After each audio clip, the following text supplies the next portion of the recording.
Hello and welcome to this little session of Sahaja Yoga meditation, where I'm going to show what you can see in the back about our subtle system which we have inside, and in the end a practical session of meditation where you can sense yourself, what we call as self-realization. The topic today is about one big word.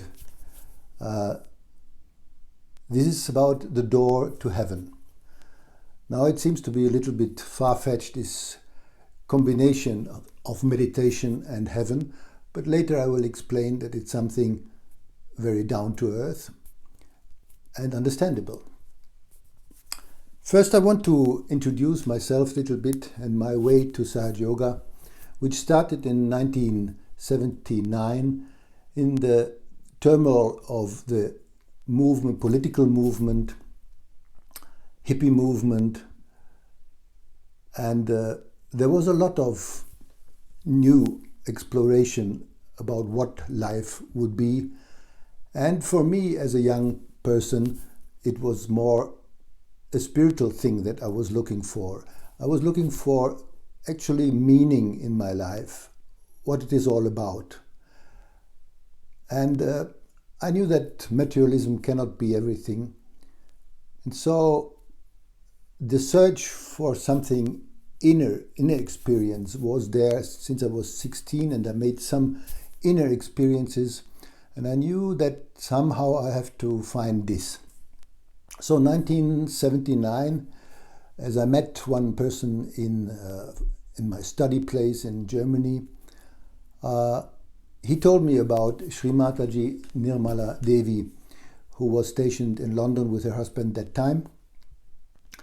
And he explained to me about briefly what it is all about. And somehow I got curious and was flying to London. So you can see that the urge was strong, because nowadays you can find in every corner some yoga, whatever it is. So I can say this first meeting was an initial experience which was really mind-blowing. Sitting in front of her in a little house in London with some first yogis in England. Suddenly, when she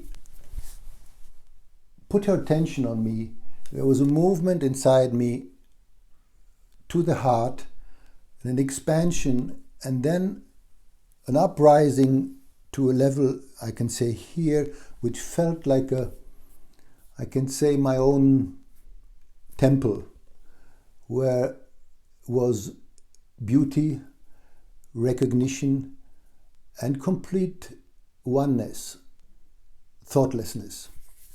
So this experience was so strong that I carried on, and I cannot say that life is always easy. You go through ups and downs, but somehow, amongst so many things of daily routine, I kept meditating during 41 years, evening and morning, regularly. And actually, you cannot expect in life to really make progress in your spirit if you see it like a piano player who gets some lessons and then thinks he's already on stage. So it's an ongoing process, and a process of life, I should say. So for me, meditation is like nourishment of my spirit, as it is food or shelter, or you can say toothbrushing for the body. Meditation is nourishing the soul, the spirit. And I think it's an important thing.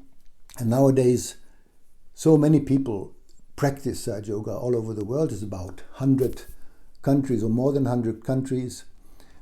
People who never met Sri Mataji Nirmala Devi in person, but somehow they got it through others, like one candle which enlightens the other. That's the symbolic idea behind it.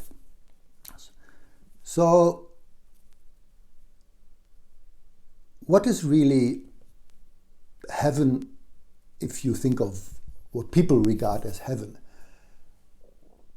That's a seat of the gods, isn't it? In every religion you think the heaven is the place of God. And maybe also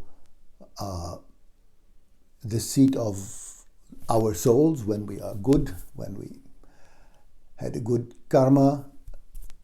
After our life, we can sit somewhere.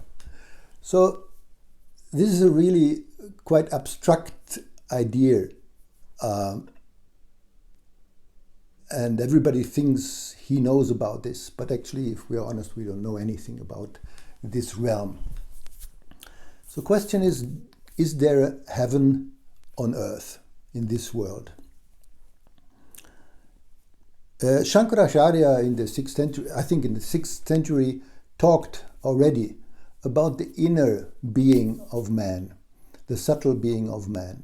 And he told about the Kundalini, which is coiled up in 3.5 coils in the sacrum bone at the Muladhara chakra.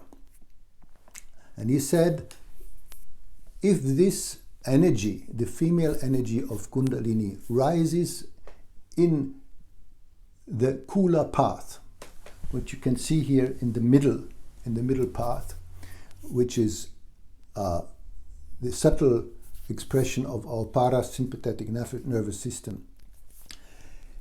And he said it should rise in the Kula path and finally go to the realm of the Sahasrara, of the 1,000-petaled lotus in our head and beyond. And with this, man should have the self-realization and the recognition of his own divinity, which is a big promise. And to be honest, this promise 1,000 years ago was rarely fulfilled for people, unless for some saints, for great seekers who were not only in India, but all over the world. You find people who had that experience. And in modern times, I should say, there was a lot of seeking, spiritual seeking, but who really could give that experience? So what I see in this esoteric world, Sri Mataji is really the avatar in this time, the incarnation who could, through her own power, give that experience. Now it seems also a question of time, of our time, that people evolve. There's evolution in our whole world. Sometimes we think it's only on the growth world, it's globalization, and we see the difficulties of globalization. But it has also its positive effects, that we feel more one as human beings all over the world. And this oneness also was the goal of, one can say, Gandhiji in India, who talked of a universal spirituality. But who can actually give it to people? That was the question.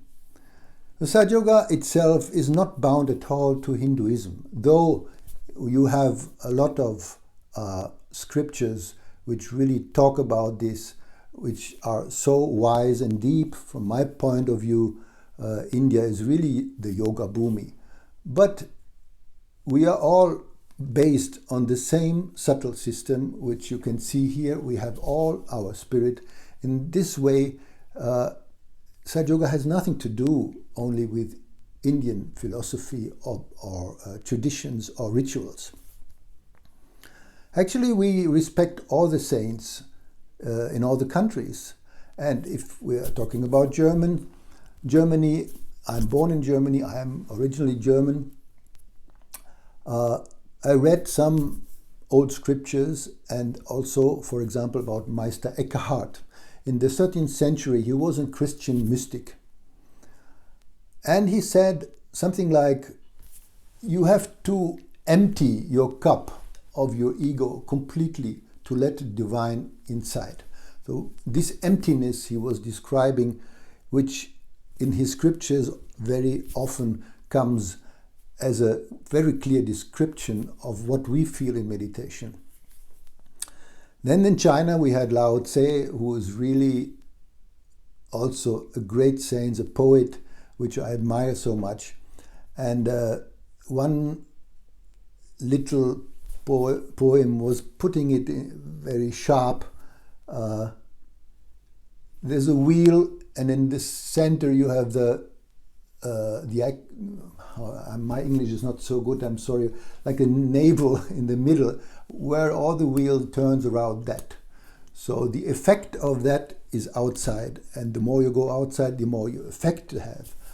But the reason of the movement and how it is fixed and moving is all around the middle axis. And in the middle axis, the movement goes down to zero. That means here is complete silence. From this silence, everything evolves. That was very beautiful put by Lao Tse. So what is really the door to heaven inside us? I regard this door as the complete integration of all our qualities in the Sahaja chakra, which you can see with the multicolors on top of the head of this figure. All the other chakras have certain qualities, like human qualities also. They represent eternal qualities, or one can say qualities which are made from the beginning of the world, like eternal laws, you can say. But what is the quality of the Sahasrara chakra? The Sahasrara chakra is the integration of all that, and that means you can only be there when you are connected to the power which created everything. You call that also Brahma Chaitanya, or you can say the flow of living water. In different cultures it was described. And actually, in the moment where our consciousness goes in that realm, there's not only peace, there's not only silence, or you can say the clearing of the brain structure, the reconstruction of our brain system, and we can get rid of so many things during the process of meditation, of psychological things which bother us, of, I don't know, even nowadays science said that you can change your genes, which was long time they thought it was not possible. But it's not only that, it's not only this silence, it's also here, and only here, where you can feel Sat Chit Ananda. So these three words are connected to the enlightened spirit in the Indian scriptures. So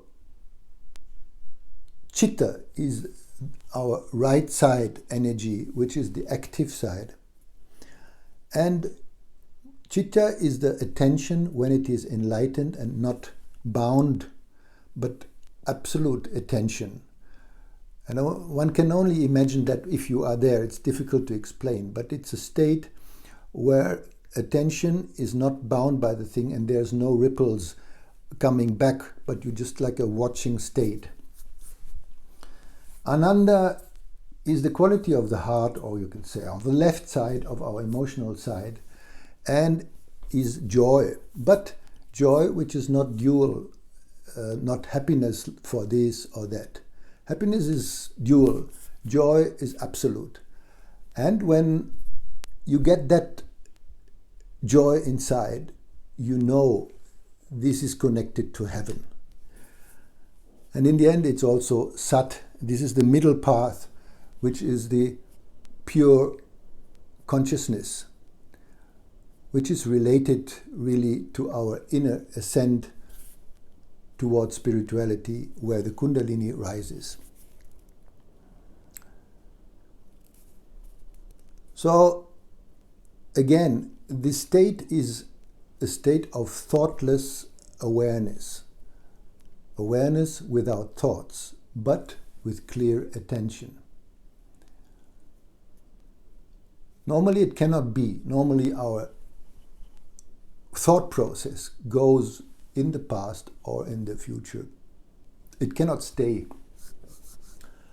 in the pure presence. Many people are talking about this. Let's be in the present moment. But it's a state. You cannot make it, so to say. Only like a process in meditation, spontaneity, it comes. And this state has many facets also. I mean, there's no end to the depth of that experience. It's not only thoughtlessness, and even bliss or joy has many facets.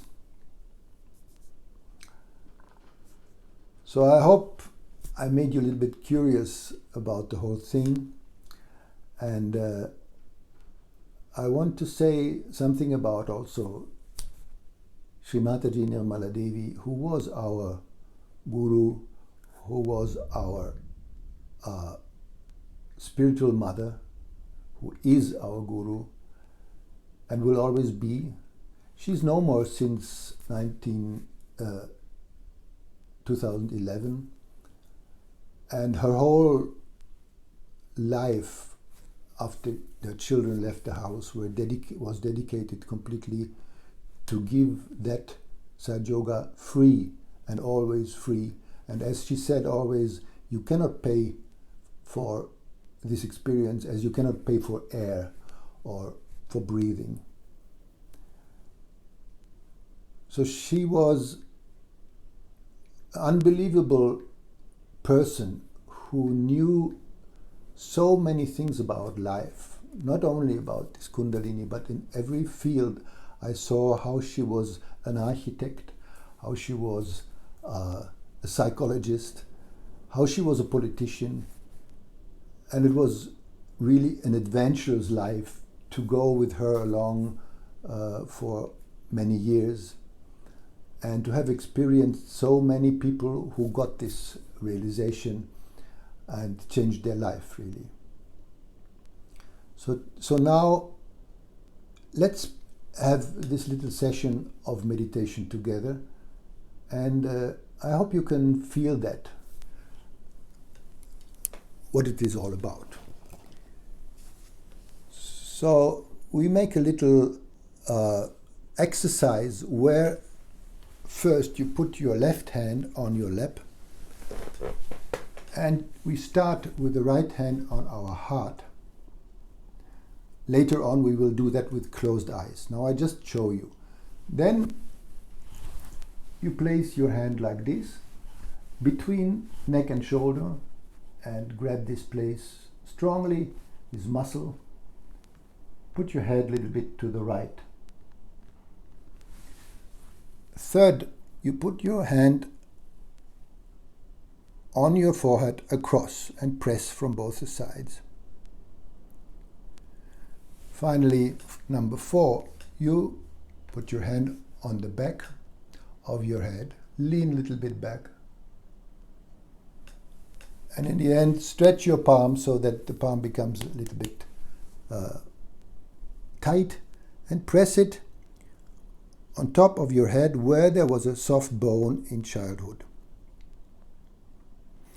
And you will 7 times rotate the scalp, and every time you do that I will say what you repeat inside you. This is just to prepare you and to lead your attention. So what you have to do or what you have to be for this? Nothing special. You just have to be honest with yourself. Now I hope when you see that, you can be in a calm environment with yourself. You put your feet, when you sit on the chair, not across, but both legs apart from each other. If you want to sit on the ground, well and good, like the figure behind me. The left hand is on your lap. And first I would ask you to really accept yourself as seekers of truth, seekers of spirituality. And even if you just want something to heal you physically, or if you're interested in stress management and stress reduction, let's say, or you want to be more fit, or you just want to, want to have any answer which you don't know, inner answer on life. Everything is good. Just in this moment, try to be honest, calm, and accept yourself first. Love yourself and accept yourself. So then now, close your eyes. Please close your eyes. And place your right hand on your heart.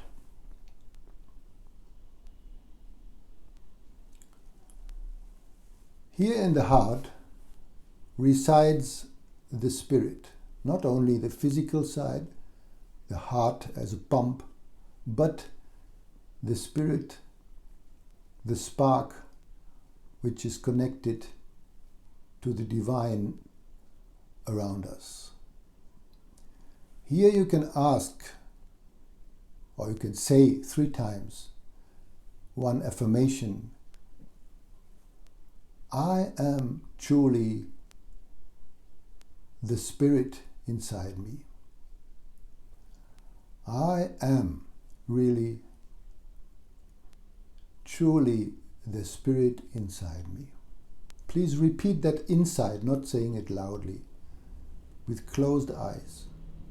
I am the pure spirit inside me.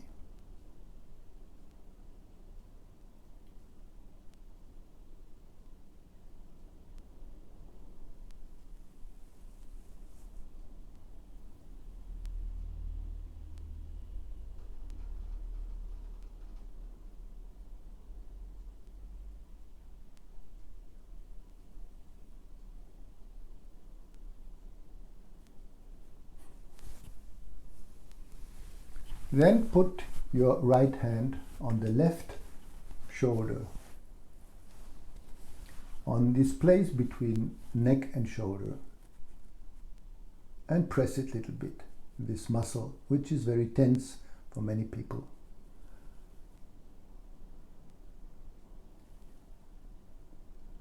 So in this area a lot of stress takes place or settles, like cramps or pain. This is the place of our conscience. It tells us when we did something wrong, or we did something which is really harming people. And here, in this moment, you should overcome all this, which you can call guilt feeling inside of us. This guilt does not help to overcome old things. And if we are the spirit, we are really not guilty. So in this moment, please say, sometimes repeat it for several times, I am not guilty at all. I am not guilty at all.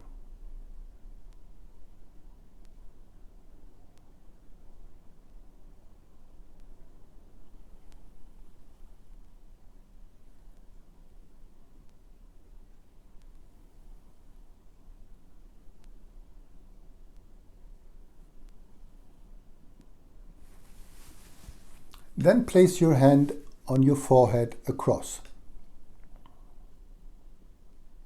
Press it a little bit in the middle with palms and fingers, and bend your head inside your hand a little bit in front, you can bend.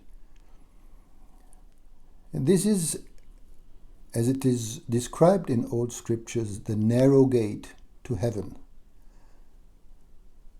This narrow gate has to be crossed in order to reach. For this, the mantra, or you can say the affirmation, is that we have to forgive everybody to pass through this. To take away all hate, all negative feelings towards others. And please, on this moment, say sometimes, 3 times, from your heart, I forgive everybody. I forgive everybody.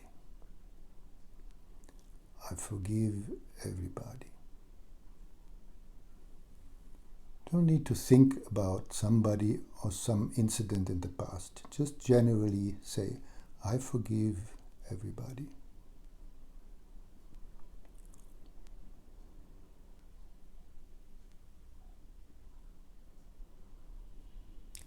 Then put your hand on the back of your head.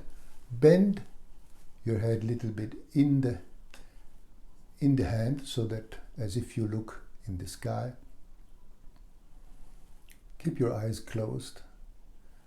And as we forgive everybody, we also ask to be forgiven by the divine for everything which we did maybe in life. No matter what it is, we can be forgiven. Please say in this point, O divine power, please forgive also me.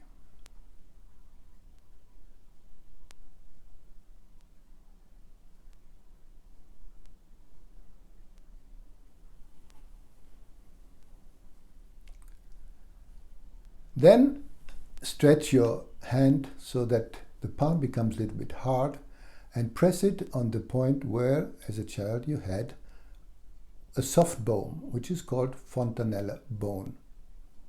Here is the place where Kundalini comes out when it raises in the Sahasrara. So, when you turn now 7 times your scalp on your head, every time you do that, out of your own desire, your own freedom, your own desire, please ask, O Mother Kundalini, can I have my self-realization, please? O Mother Kundalini, can I have my self-realization, please? 7 times.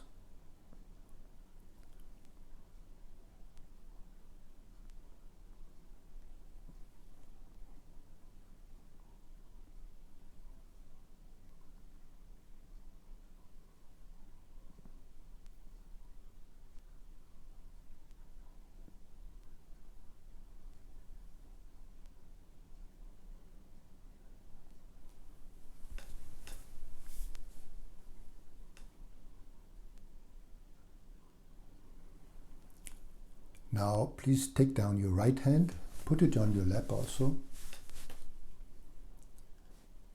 with the palm upward, and open your eyes. And you will see your attention is clear,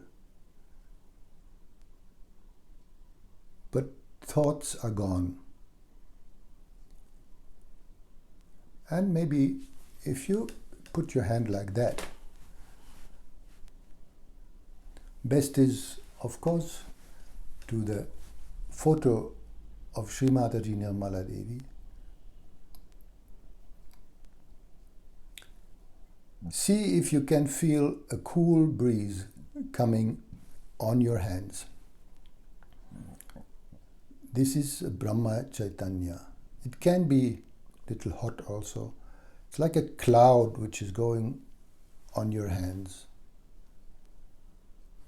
Now with the right hand, please look about 20 centimeters on top of your head and see for yourself if you can feel it. Just move it slowly, slowly, and see if there's a cool breeze coming from your own being, from your own Kundalini. Then take this hand down, look with the left hand, because sometimes our system, when it is not balanced, you feel this more with the right or with the left hand.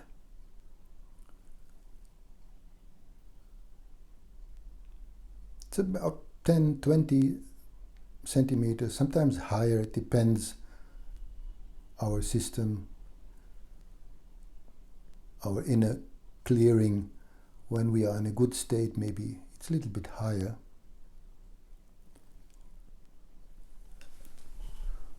And some of you might have a glimpse of what it can be, I hope. So this can be the beginning of a great love story, I can say. A love story towards your own spirit. And please take the connection to the different centers or online meditations on the website of the Yoga Day. You will find it in Sahaja Yoga India. And then I wish you good luck with this and follow it on. And thank you so much, and namaste.